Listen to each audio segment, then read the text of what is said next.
Hello and welcome to the Calmcast, a time to feel calm and think clearly. I'm Claire Downham, the Queen of Calm, a transformational life coach. I was a burnt out head teacher who finally made the journey to calm after years of trying, and I want to prevent you from having to do the same. The Calmcast is a series of short explorations, gently guiding you back to your natural state, which is calm and clarity. Just listen like you would listen to music, with an open mind and curiosity. There's nothing else to do. Now let's relax into today's episode.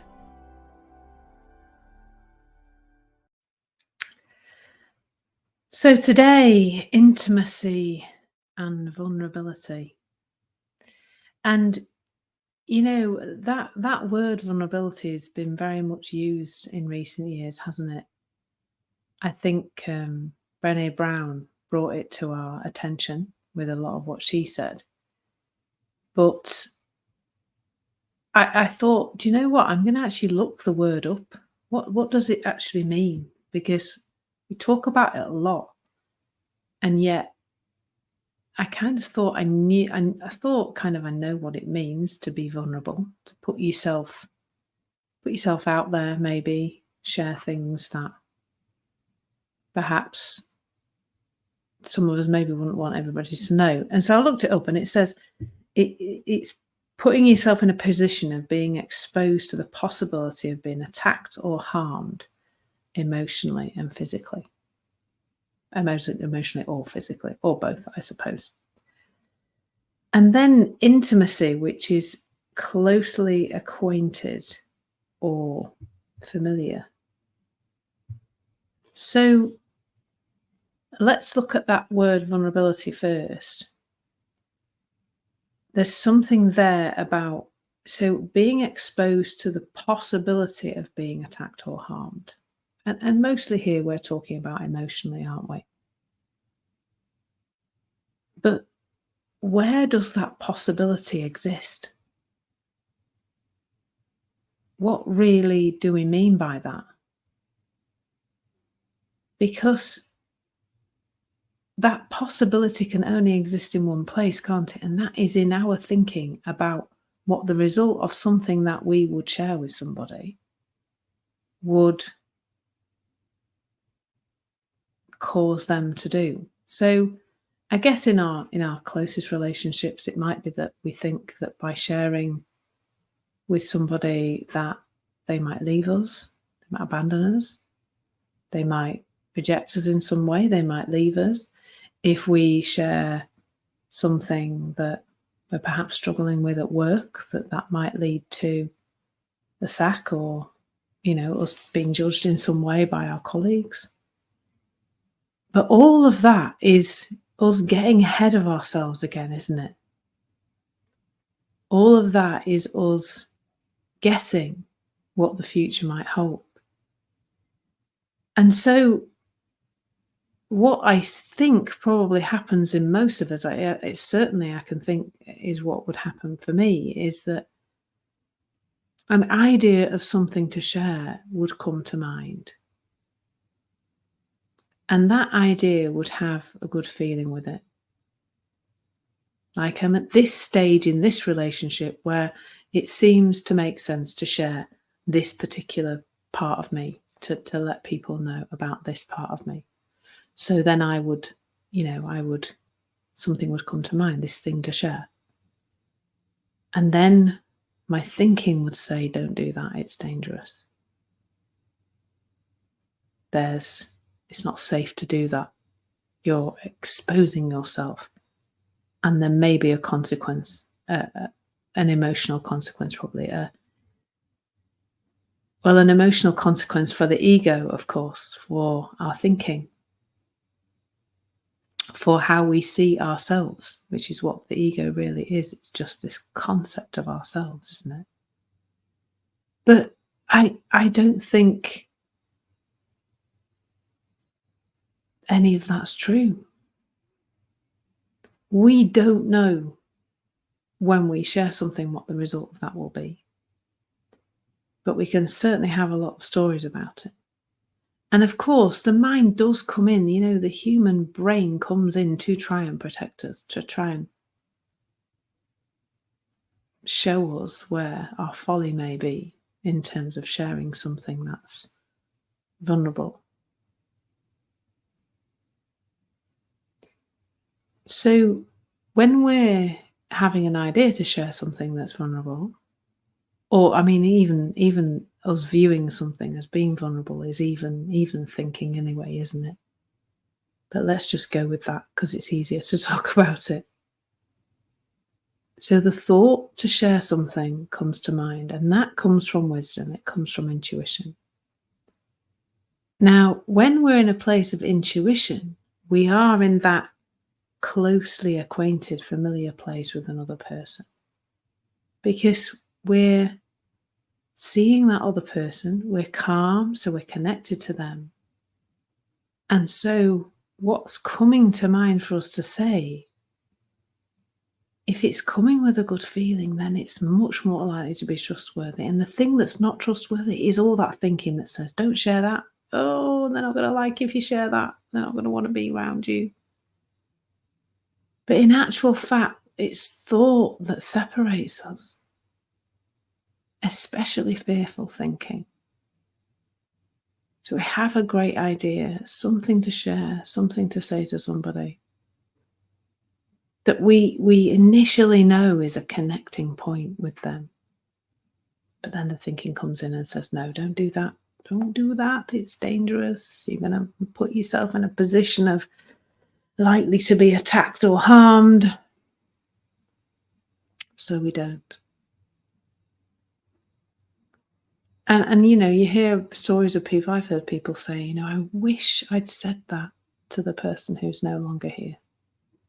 I wish I'd told them this about me, or I wish I'd told them how I feel about them. And I have no doubt that those people had the thought to, when they were calm, when they were connected to intuition, they had the thought to say the thing to the person they loved, and it just kept getting squashed out. Because if intimacy is connection, then it's available to us in the calm. Always it is. It's like I often say, if we talk about this, if we look at the oneness, there's this sense that there's this energy of life that connects us all, that is us all. And then the noisy thinking comes, and that noise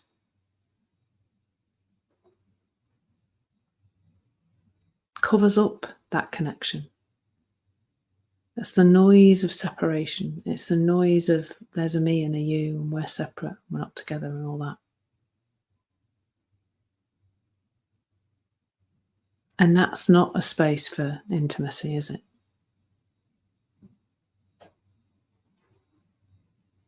And what's coming to mind is that when we're in that space, when we share something, we're vulnerable, or maybe we're not vulnerable, maybe we just share something, exposed to the possibility of being attacked or harmed. Well, that possibility only exists in the ether. It's not real. There is no real thing. Vulnerability is a thought. It's an idea that we've created, that there is some danger in something we might say or share with somebody. All of that is just an illusion, a total and utter illusion. It's yet again one of these words that I keep coming up against that to me really is just an illusion. We're only vulnerable if we think we are. Maybe we're just sharing something. And without the thoughts of danger, then do we even need to be? It's a bit like confidence. Do we need to be confident if we don't believe all our thinking that we can't do something? Do we need this overcoming of, do we need to be vulnerable if we don't in the first place believe the thinking that says this is dangerous to share this? It's another one of those words that's got this illusory nature to it. It's made up.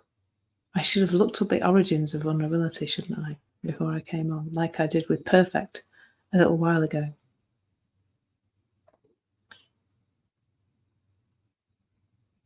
Because it's not real. All of this language we're using to create barriers and to create walls between ourselves and other people, to create walls between ourselves and the outside world, to create walls between us and our intuition. They're all illusion. Intuition says do a thing, say a thing, share a thing. Thought says no. Thought says that's dangerous. Thought says you're going to get this, you're going to be ouchy, that, don't do that. People are going to laugh at you. You'll look stupid, whatever else. Doesn't really matter. And that's then if we manage to do the thing, we call ourselves vulnerable. We say we're being vulnerable. But the whole thing was an illusion in the first place anyway. It really was.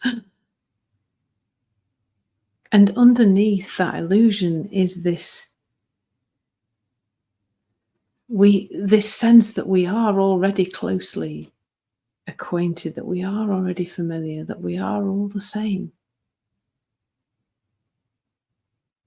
That there is this oneness that connects us.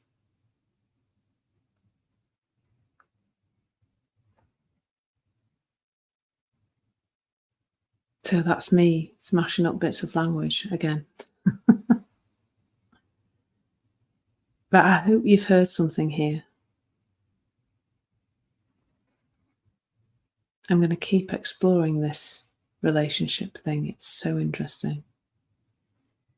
And as usual, alongside these 3 sessions that I do, there's some lovely courses on Insight Timer. Well, I think they're lovely, and other people seem to think they're lovely too.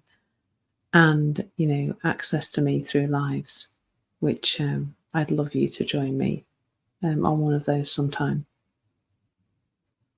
So thank you so much for being here.